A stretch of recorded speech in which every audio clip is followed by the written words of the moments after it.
তোমরা যে যুবসাথী প্রকল্পর যে ফর্ম অনলাইনে অ্যাপ্লিকেশন করেছো সেটার স্ট্যাটাস কিভাবে চেক করবে আজকে আমি লাইভ পুরো তোমাদেরকে দেখাবো। সেখানে লিখবে APAS.gov.WB।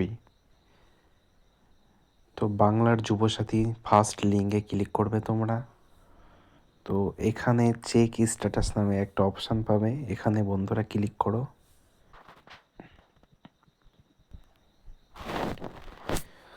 অ্যাপ্লিক্যান্ট লগইন, তোমরা যে ফোন নাম্বার দিয়ে ফর্মটি ফিল আপ করেছো অনলাইনে, যে ফোন নাম্বারটি দিয়ে লগ ইন করেছিলে সেই ফোন নাম্বারটা দিয়ে দিবে। তারপরে সলভের ওখানে ক্যাপচা মেরে দেবে। 10 নয় কত হয়, 19 হয়, 19 মেরে দেবো। তোমার সংখ্যা যেটা আছে সেই অনুযায়ী হিসাব করে বসিয়ে দিবে প্লাস দিয়ে। তারপরে আমরা গেট ওটিপি সিগারেট পিনে মারবো, তারপরে ওকে মেরে দেবো।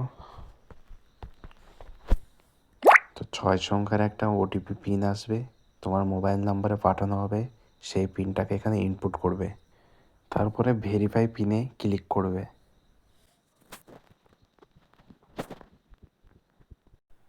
তো সাবমিট দেখাচ্ছে, তোমারটা দেখে নেবে অবশ্যই। এটাই ছিল স্ট্যাটাস চেক।